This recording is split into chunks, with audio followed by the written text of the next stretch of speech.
Hey everyone, and welcome to Murder and Mysteries with Megan. If you're new here, welcome, and if you're not new here, welcome back. I'm grateful for each and every one of you that are here today. On my channel, we talk about true crime, conspiracies, hauntings, and other types of mysteries. So if that's something you're interested in, make sure to hit that subscribe button and that post notification bell. That way you're notified each time I upload a new video. Oh, and there is a giveaway coming up when we hit 300 subscribers on this channel. So you don't want to miss out on that either. Before we get started with today's video, I wanted to let you all know that it is official. I now have a podcast.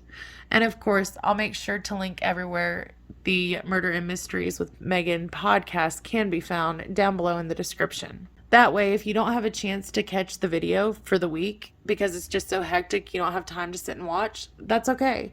You can still be able to listen to the case, and that way you don't miss anything that may be new or updates on some of our unsolved cases.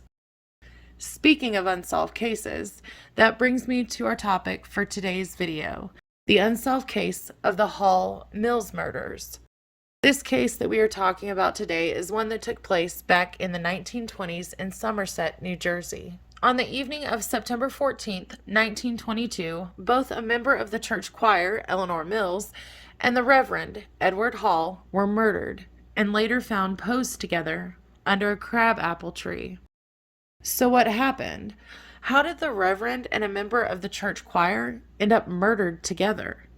Well, let's start at the beginning, shall we? First, let's talk a little bit about both of the victims and who they were. The first person we'll talk about is Reverend Edward Hall. Hall grew up in Brooklyn, New York.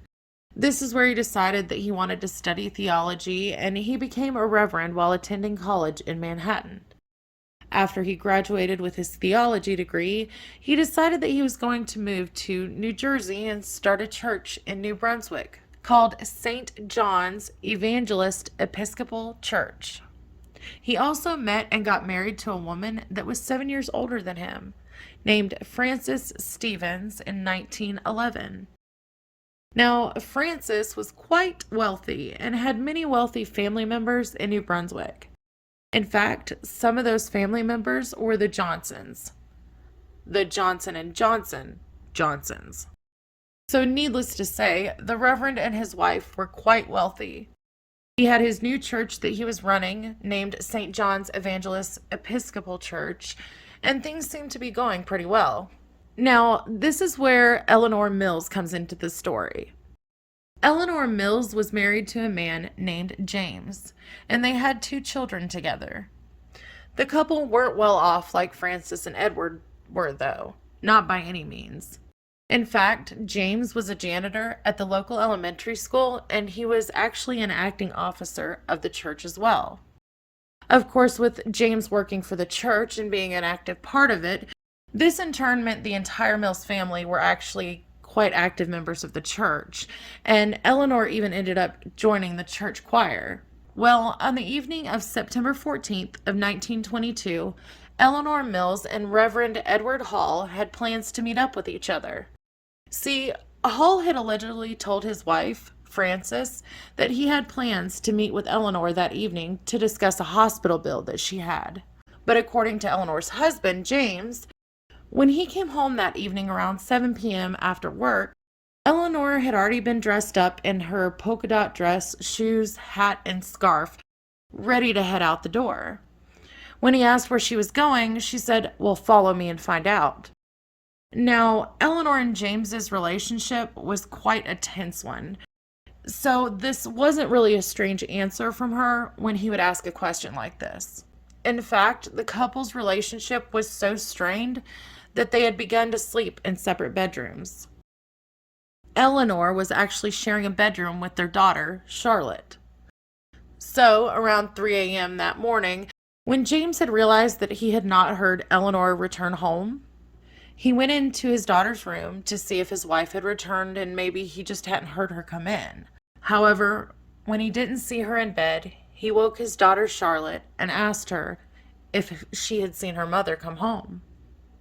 But Charlotte replied to her father, telling him she hadn't seen her mother come in. By the following morning, Eleanor had still not returned home. But James headed into work as he normally would at the church. However, no one was there. Now, it turns out, according to Frances, Reverend Edward Hall hadn't returned home that evening either. She thought that maybe he was at the church at his office, but no one was there.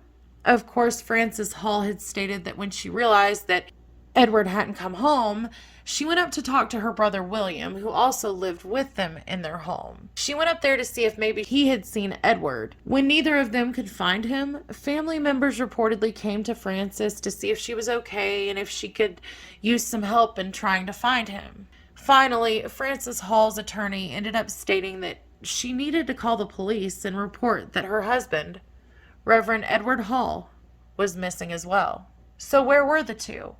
Why had neither of them come home after a meeting with each other the night before? Immediately, the fact that both the Reverend and a member of the church were missing, this spread like wildfire between the communities. People, of course, had theories that maybe the two of them had run away together. Now, it wasn't really strange to see members of the congregation together with the Reverend, so why in the world would people think that Eleanor and the Reverend had potentially run away together on September 14th of 1922? Well, there had been rumors that the relationship between Eleanor and the Reverend hadn't just been a platonic one. See, many people in the congregation thought that their relationship was actually pretty inappropriate with one another. Many of them knew that Eleanor and James Mills didn't have a great marriage, and it was said that Frances Hall, she wasn't the warmest person, and that Edward had only married her because of her family's fortune. So, of course, rumors continued to swirl around the community, but it wasn't until September 16th of 1922, 2 days after they went missing, that the two of them would be found.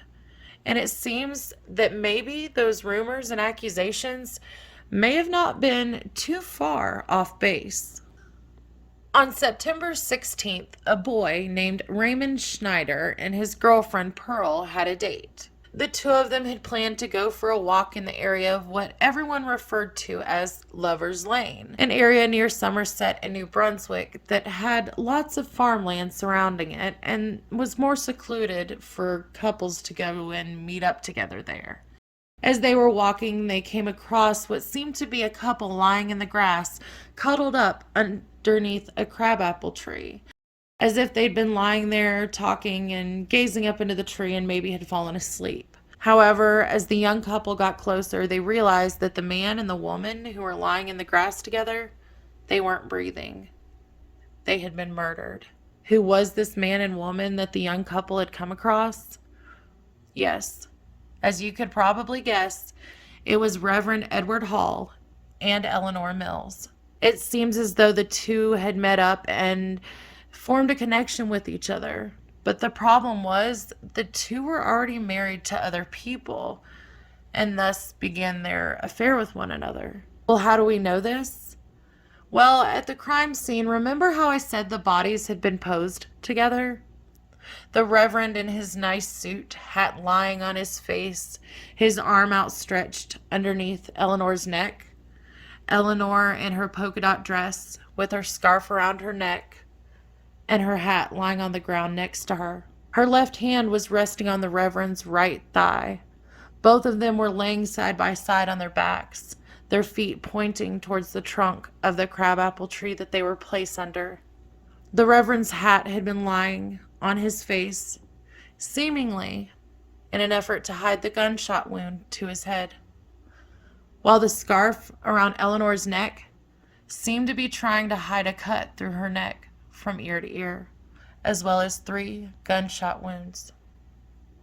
Other things that they determined at the scene of the crime was that the couple had been shot with a .32 caliber gun after finding .32 caliber casings at the scene. They determined that they had been dead at least a minimum of 24 hours due to the decomposition of the bodies and the fact that there were already maggots invading the wounds. During the autopsy, they also found out that Eleanor's tongue had been cut out. They found a business card of the Reverend's at the scene of the crime and noticed that the Reverend's watch was missing. The ripped up paper, it was love letters that were strewn about the two. Investigators were later able to piece together some of them. This first one is from Eleanor to Edward. Sweetheart, my true love, I know that there are girls with more shapely bodies, but I am not caring what they have. I have the greatest parts of all blessings, a noble man, deep and true, eternal love. How impatient I am and will be. I want to look up into your dear face for hours, and you touch my body close. In response to Eleanor, a letter that Edward wrote to her was, Darling Wonderheart, I just want to crush you for 2 hours. I want to see you Friday night, alone by our road where we can let out unrestrained that universe of joy and happiness we call ours. Now, there was a huge issue in this investigation because of where it happened. It was located right on the county lines between Middlesex and Somerset counties. Of course, this meant that there were 2 different police departments that were looking into the case. While investigators were trying to find out who had jurisdiction over the case, the story had been spreading through the community like wildfire. Of course, the Reverend was a prominent member of the community, and his wife and her family were as well. So this, coupled with the controversy of the Reverend being murdered after having an affair with a member of the church choir, just added fuel to the fire, so to speak. It was definitely a taboo subject, especially back in the early 1920s. So as the case began to grow in popularity and police departments were trying to find out whose jurisdiction the crime scene was in, it ended up becoming a media frenzy and an absolute circus. And when I say that the crime scene was like a circus, I really mean that. They basically used the crime scene as a tourist spot to hang out, sell drinks, popcorn, balloons, and souvenirs to take home with people. The tree that the 2 were found under, people were taking pieces of it, stripping the bark and branches off of it. When the tree was actually gone, people started selling bags of dirt found on the property where they had been killed. Even a piece of evidence, the Reverend's calling card that was found on the scene that just hadn't been collected yet, had been passed around between all of the people who came to the crime scene. So, obviously, none of this is good because the investigators really hadn't had a chance to fully investigate the scene and the bodies before people were trampling all over the place, touching, taking, and contaminating everything in sight that remained on the scene. Needless to say, they didn't have much evidence to go on because of this. Now, investigators began looking into the spouses of the 2 victims, Frances Hall and James Mills, because at this point, they were the only possible leads they had that would have wanted both Eleanor and Edward dead. Now, some people thought that maybe this was just a robbery gone wrong because of his watch that was missing. But why would someone who was going to rob someone go through the trouble of posing the victims if things had ended up going south and they ended up dead? If it wasn't planned to kill them, then wouldn't you think that the person doing the crime, that they would be so nervous and a little bit panicked and maybe leave the scene as quick as possible and not end up sticking around to pose the 2 together, even taking time to rip up love letters and throw them about them as well? And where would the love letters have come from? Were they on the victims, or did someone just bring them in from somewhere else? The robbery theory that some had, it just didn't seem to make sense. However, the theory that really stuck and seemed to make the most sense is the fact that the 2 of them were murdered because of their love affair, and that either James, Frances, or maybe even some of Frances's family or brothers had something to do with it. Or maybe they had even hired someone to take their lives. Because remember, Frances had come from a lot of money. And of course, money can do a lot of things for people and make a lot of things go away, so to speak. So that's what a lot of people seem to think happened. And when a witness came forward, it seemed to just tie things together and confirm that this may truly be a case fueled by jealousy and rage. Remember the farmland that ran along Lover's Lane? It was owned by a single mother, Jane Gibson, and her son. They lived there, raised pigs, and managed the farm. Well, it turns out that on the night of the murders, around 9 p.m., she heard her dogs barking outside. When she went outside to see what all the commotion was about, she stated that she had seen a man standing out in the cornfield. She told investigators that when she saw this man, she got on her mule and rode out there to see and make sure that no one was messing with their land and animals. When she rode closer to where the man had been, she was in turn closer to Lover's Lane and the crabapple tree where both Edward Hall and Eleanor Mills had been found.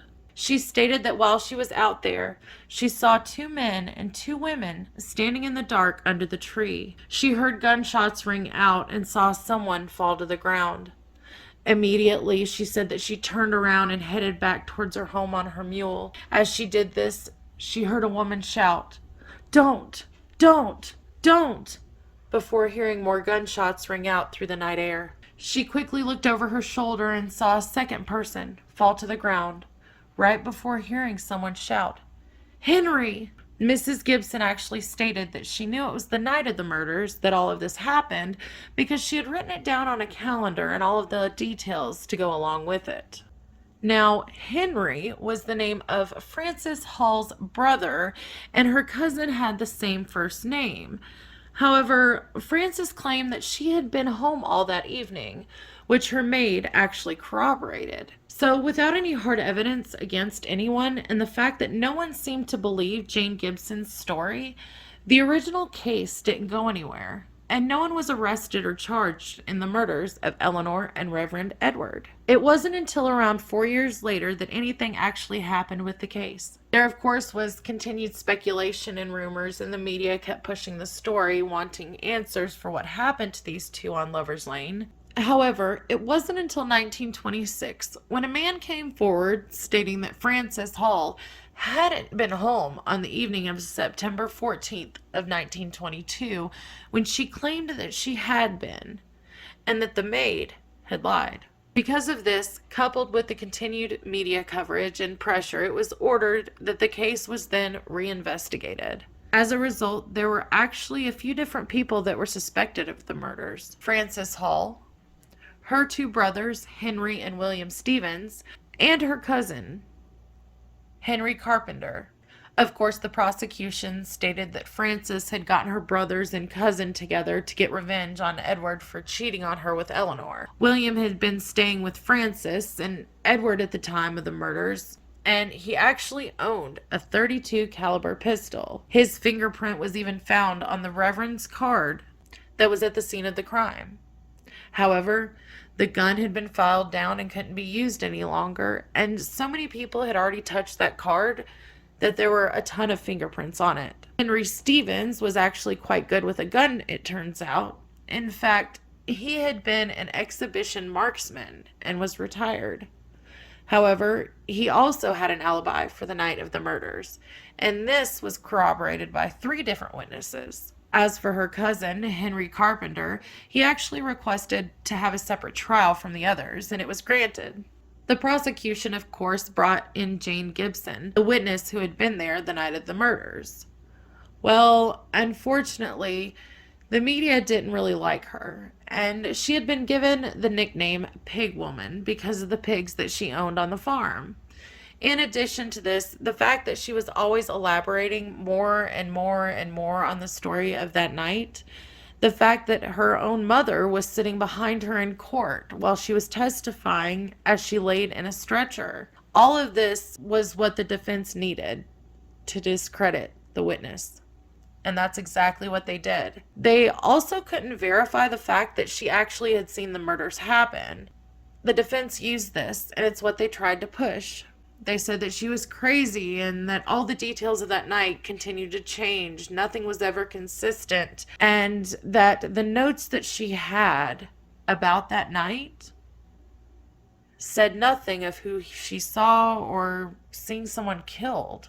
Ultimately, the case that had begun on February 3rd of 1926, over 4 years after Edward and Eleanor had been killed, only lasted approximately 30 days. Frances Hall and her brothers ended up being found not guilty, and her cousin never had to go to court. After the not guilty verdict, Frances Hall actually took out charges on a few different publication companies for defamation, and these were settled out of court. She was even buried next to Edward in 1942 when she passed away. Unfortunately, this case, I'm afraid, will never be solved because of the fact that investigators didn't work together on this case to keep the crime scene secure from everyone and keep it from being contaminated, and instead were fighting over whose jurisdiction it was. So as a result of this and the lack of evidence that was available, not having a credible witness, unfortunately, it still remains unsolved to this day.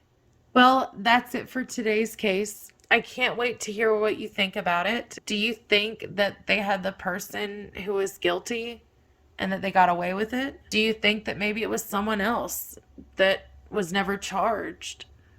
Do you think that it was the wrong place, wrong time type of situation? Some people have even said that they thought that maybe it could have been Jane Gibson who killed the two by accident that night and then came up with this story to protect herself. Well, I hope you all enjoyed today's case. Don't forget to hit that subscribe button and post notification bell before you leave. And I hope you have a wonderful and safe week. Until next time, my mystery lovers. Bye.